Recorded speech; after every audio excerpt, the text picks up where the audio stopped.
Hello and welcome to International Forum.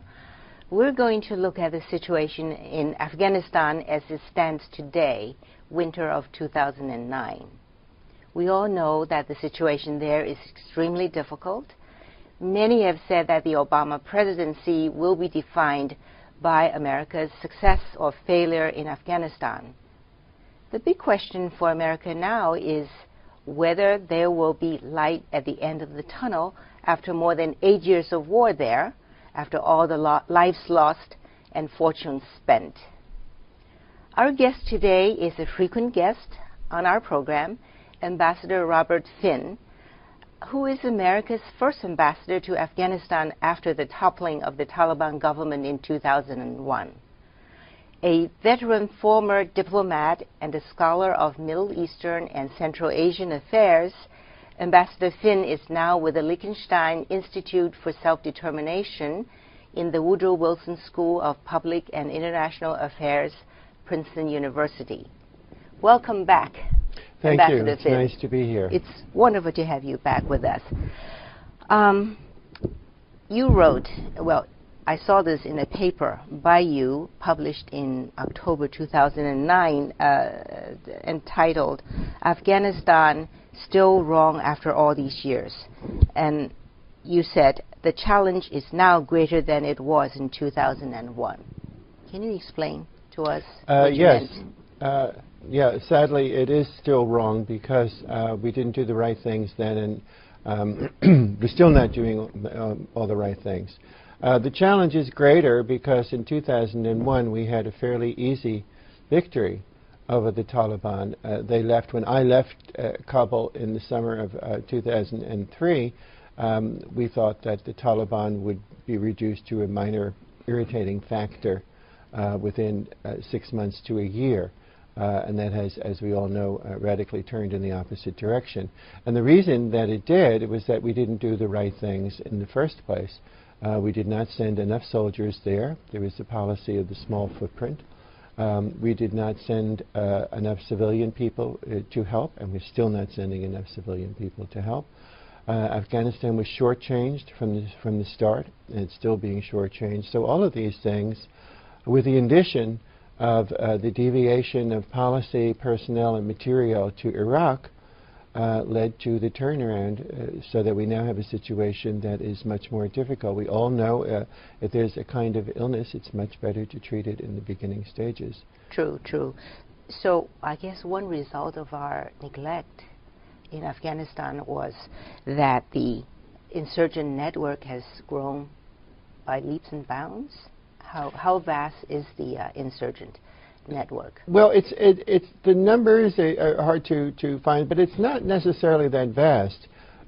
What has happened is that it has spread to Pakistan, and that we've had the gradual alienation of many of the Pashtun tribes. And this is something that, again, was foreseeable.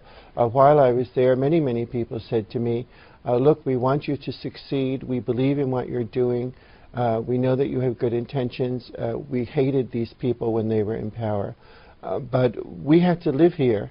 And if you can't succeed, and many people have come here and not succeeded before you, then we will have to find a way to accommodate ourselves because we have to live here. And that's what's going on. Talk about Pakistan a little bit more. There's this long, porous border. You had described it as the border is as a sieve, where the Taliban just goes over there when they're chased by the Afghan troops and NATO troops, and then they come back when things are a little bit cooler. How important is it that we get control of that border, seal it, so to speak? I think it would be, it's very important, but it's also pretty nearly impossible because of the difficulty of the terrain. The people who are divided by this border do not recognize the border. Afghanistan has never recognized it as an international border. The Pashtun people are 1/3 in Afghanistan, 2/3 in Pakistan, and for them it's not a real border. So one of the problems, and this is very much coming out right now, one of the problems in dealing with the government in Pakistan on this is that if we make the Pakistanis push hard on their part of the border, then those people go over to our side of the border. and i.e. in Afghanistan. And conversely, if our forces succeed in pushing the Taliban out of Afghanistan, they're going to go into Pakistan and conceivably make trouble for the government there, a government which is fragile in any event. So that's another part of the problem. That border, excuse me, is a relic of the British Empire and exists in the minds of map makers and politicians, not in the minds of the people. Yeah, but I suppose there's nothing much, or there isn't anything we can do about that now. Talk about these drone attacks. It's been very controversial. Have they been doing more good than harm, or the other way around? Well, in the minds of a Pakistani public opinion, they probably have been doing more harm than good. In the minds of our military experts, they probably have been doing more good than harm, or they wouldn't do them, because they're certainly not aiming to do harm. Shall we continue? And I think we probably will continue. We heard yesterday at a panel here at Princeton that the Pakistani government would like us to target other people, people who are leading the Taliban groups against their government, rather than the people we want to target, who are the ones who are leading the fighting in Afghanistan. So there's a competition for the use of the drones. Then there's the larger issue, of course, of national sovereignty, so that we don't comment officially on the drones. The Pakistani government as a position, the official position, that they don't allow this to happen. It's a legal fiction. Troop surge. President Obama at the beginning of December said that he would send 30,000 more troops to Afghanistan. And so by the time all of them are deployed, we would have about 100,000 American troops as part of the NATO forces in Afghanistan. Do you or did you agree with the troop surge? I think if they want to send more troops, that's fine. I think it's going to be helpful. I see what the plan is, and I hope that that part of it, the military part of it, will work out. What concerns me is the lack of an articulated plan for the follow-up part of that, which is to bring in the Afghan government, to bring in Afghan security, and no mention was made of creating an Afghan economy that would pay for this. President Karzai just the other day shocked people by saying that they would need financial support until 2024. Yes, I heard well, that. It's about time that somebody said this. Yeah, so, you know, many people have said or asked the question, what are America's objectives in Afghanistan today? What are they? I think that would help define what we should be doing. Yeah, I think the objectives are what they were in the beginning, which is to prevent Afghanistan from becoming a platform for international terrorism. And I still think that if we withdrew in a precipitous way, that would happen, even though we've seen... You mean a Taliban takeover? A Taliban takeover, an al-Qaeda resurgence. They would use the unsettled state of what happened to aggrandize their own power. I think that is clear. I think that is a danger. I believed in the mission in Afghanistan in the first place, otherwise I would not have gone there. I think it is a threat not just to the United States, but to many countries. If we've seen the al-Qaeda attacks, they've actually killed far more Muslims than Christians. But they're still active worldwide. So sadly, it is a threat that is still extant, and Afghanistan is still a platform where we have to fight, I think, to remove the possibility of it becoming an even wider threat. But should President Obama have put down July 2011 as the date for the beginning of the withdrawal of American presence? Well, do you mean American troops or presence altogether? Well, as you know, since that statement has been made, people have been rapidly backpedaling as to what that means. I think he did that in an effort to try to assuage domestic concern. And before he said that, I had been saying privately that we have about 2 years before American public opinion will make us start to leave. So when he said 2011, I said bingo.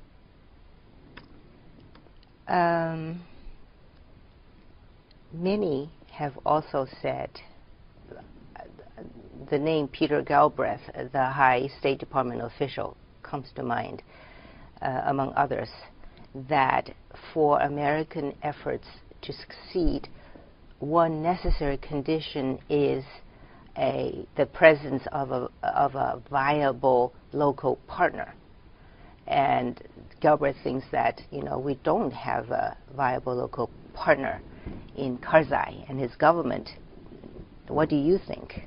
Well, I think that Karzai is the partner we have, and we're all aware of the Karzai is the partner we have. Everyone is aware of the criticisms. Yes. He's now engaged in an effort to curb corruption. We'll have to see how far that goes. I'm frankly not that optimistic about that part of it. But he is the government. He has been chosen twice by the people of Afghanistan. Even though this last election obviously had a great deal of fraud involved in it, nevertheless he still won the election, and he still is as much of a choice as the people of Afghanistan have had in their whole history. So we'll have to work with him and push him in the right direction, and we'll only get it as right as we get it. You were speaking about light at the end of the table. There's going to be an end of a tunnel, and it's going to be light there, but it may not be as light as we would like it. It's going to be perhaps a lot murkier. Yeah. Tell us about the state of the Afghan National Army. I have heard good things about the progress that it has made there. I've heard good things about the progress too, but one thing I've heard, a report I read recently that disturbs me, is that the overwhelming majority of the officers are Tajiks. And a question that I've been asking... They are about, the Tajiks in Afghanistan constitute what, about half of the entire population? No, it's much less. I would say it's about maybe 30% of the population, or 30-something%. And from the beginning, I've been concerned about the army and who it was loyal to. The Minister of Defense, when it was set up, was Marshal Fahim, who is now a vice president and a leader of the Tajik Northern Alliance troops. And I've questioned all along, who is that army going to be loyal to in the end? And I still have that question. So that's something that kind of troubles me. I have not seen the Afghan National Army as being national as much as I want it to be. Yeah, therefore, when the time comes, they may not do what, say, President Karzai wants them to do? Exactly. What about the Afghan police? They're in much worse shape. They're in much worse shape. The program got off very much on the wrong foot. With the Lead Nation program, the Germans were given responsibility, and the Germans tried to set up a program where they would train very good German police officers, and it was a fine program, except it was not the right program for Afghanistan, that needed thousands of ordinary policemen patrolling the country and doing things. And since then there have been at least 2 iterations of further stopgap measures. First, the European community adopted it. Now the Americans are doing much of the training. But the training is pitifully short. The policemen are still mainly illiterate, as are most of the soldiers. And they're seen as very much part of the problem in the countryside.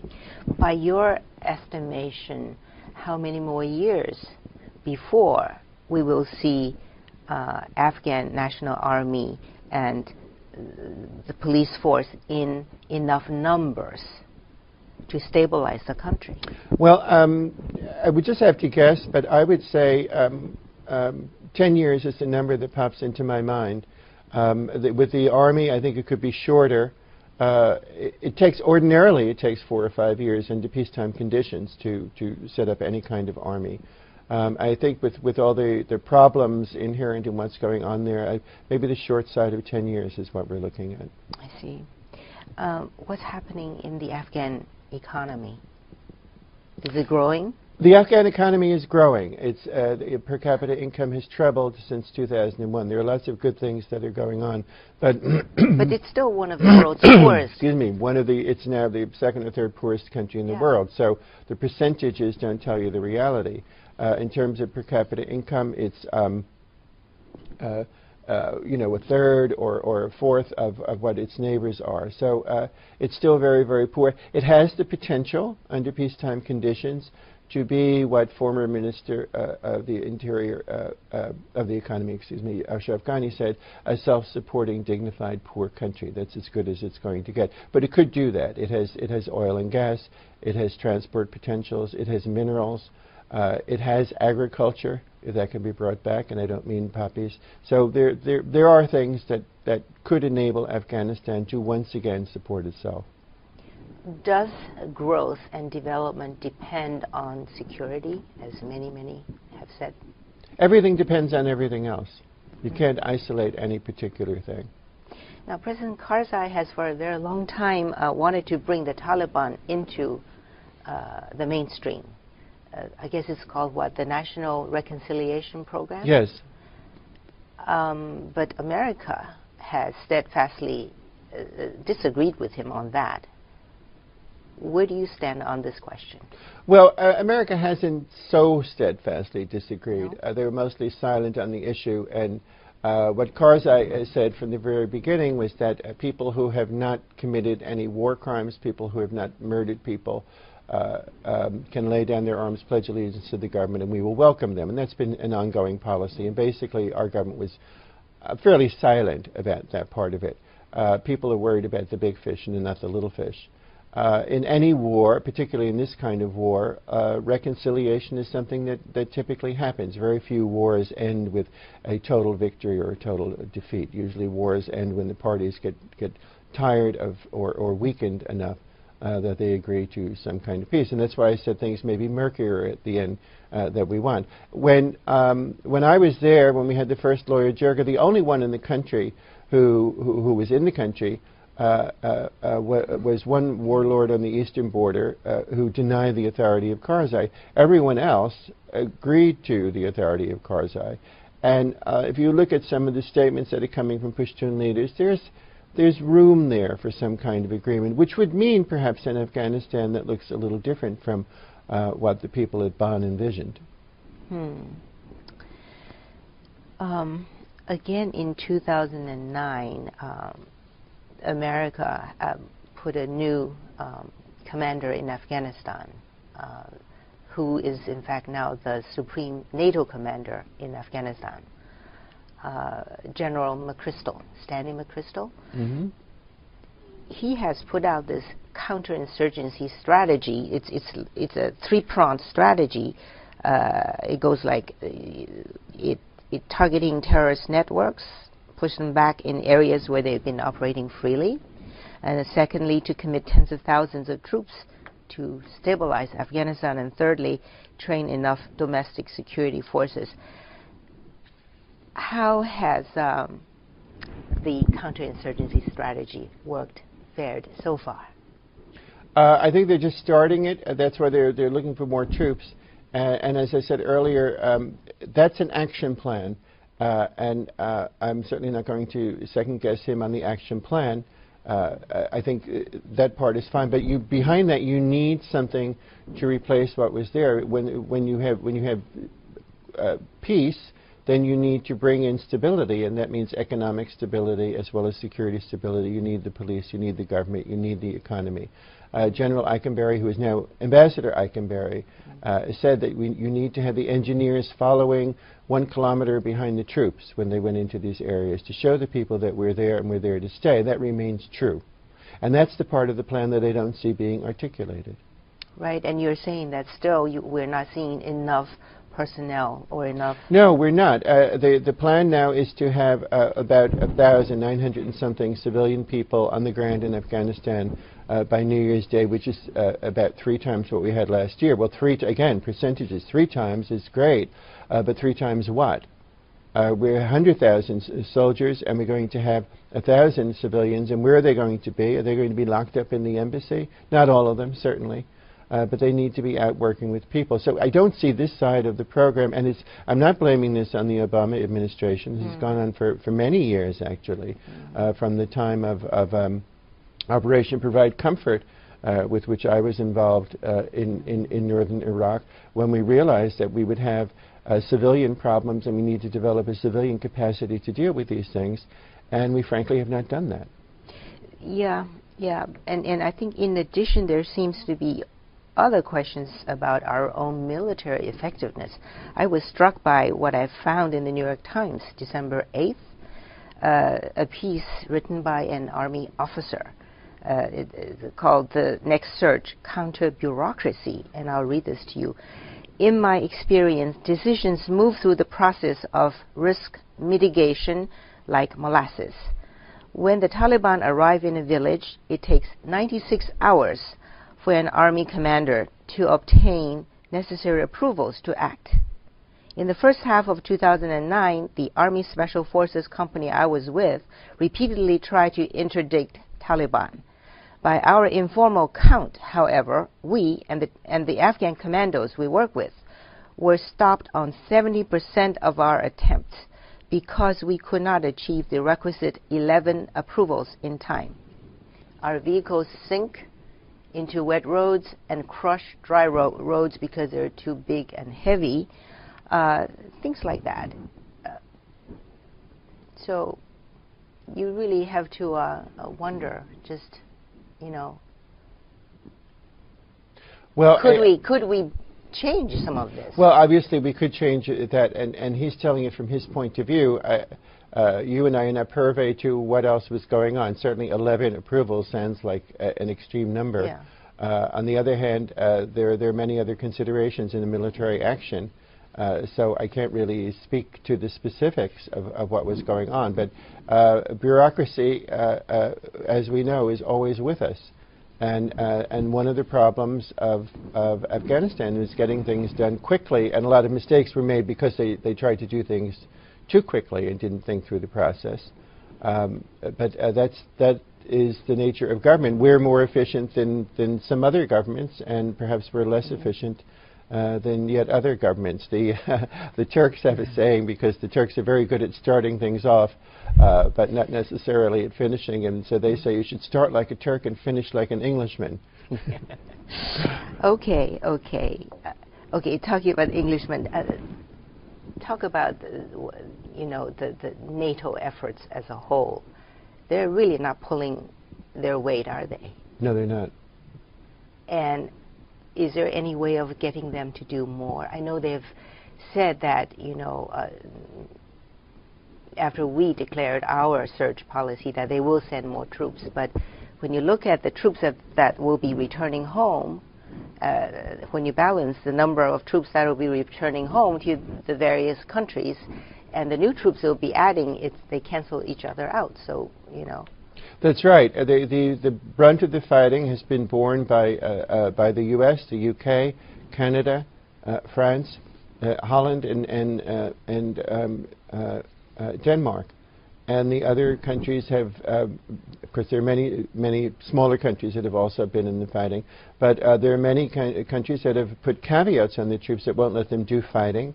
And political leaders have represented this to their people as though it were a humanitarian effort, which it is, but they have not made it clear to the people that they are fighting a war, and they are fighting a war because of a threat to them as well.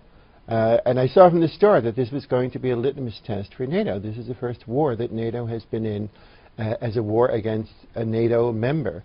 And with many military alliances, you see that when it comes to fighting in battle, if you look at history, not everyone wants to take their part, and this is a perfect example of it. So yes, the cost has been inordinately borne by certain nations. The Canadians will be leaving in 2011 because of that. They certainly have done their share, but others have not done their share.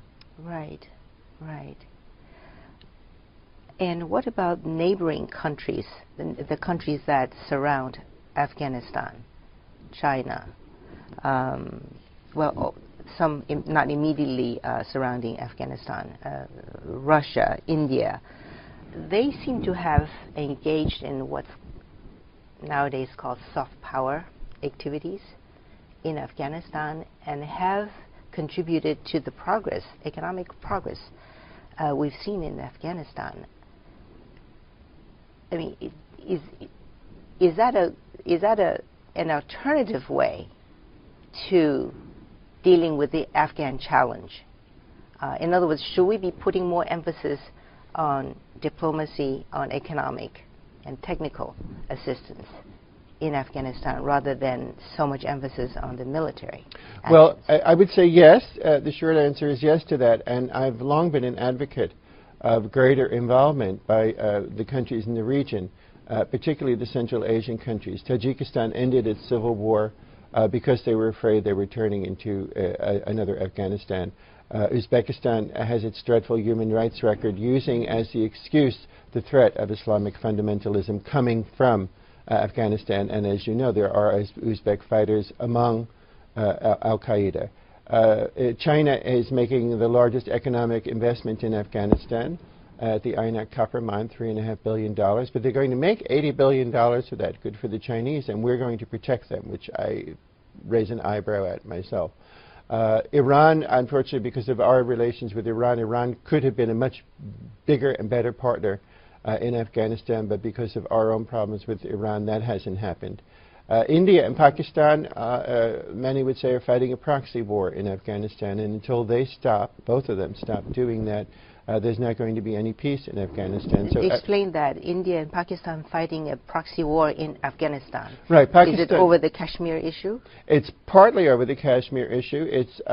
It's also because Pakistan is fundamentally paranoid with good reason, because I think of it as the inadvertent country. Pakistan suddenly was born in 1947 when no one really expected that to happen, and for many months afterwards people thought there would be a resolution and it would all be India again. Well, that didn't happen, and as you know, it's had several wars with India.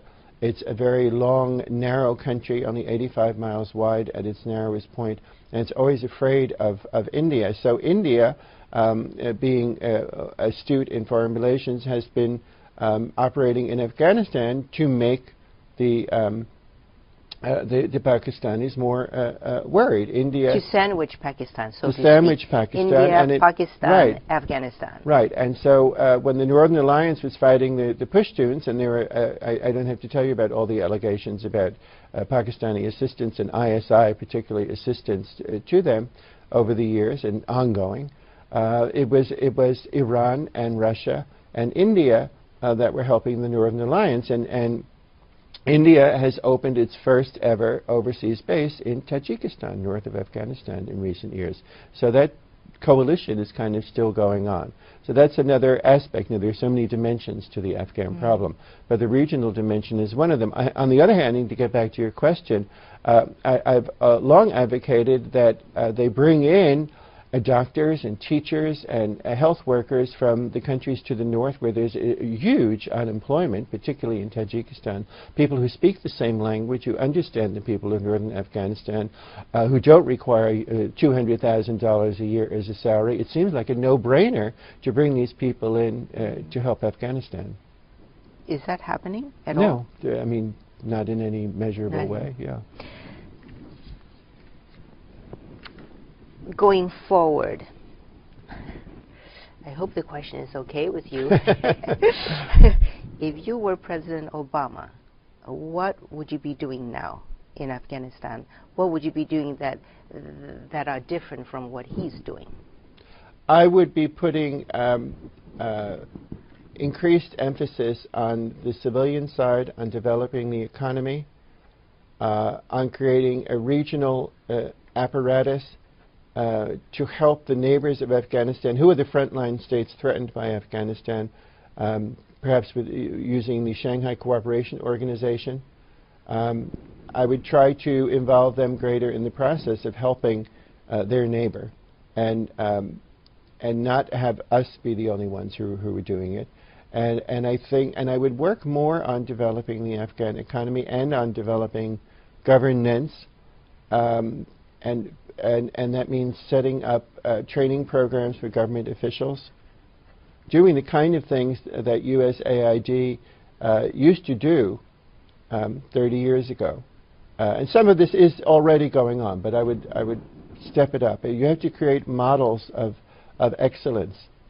They could do that by picking a particular province, one maybe that's not involved in the fighting, and doing it there. You have to show people that it can be done. How much more do you think, in terms of economic resources, should we be stepping up to put into Afghanistan with all these activities you say should be happening, that you would like to see happening? Well, it's a lot cheaper to do peace than to do war.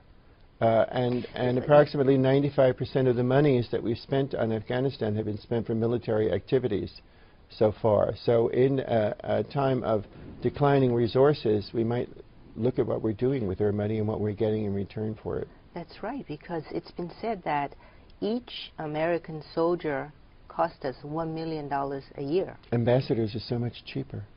Yeah, true.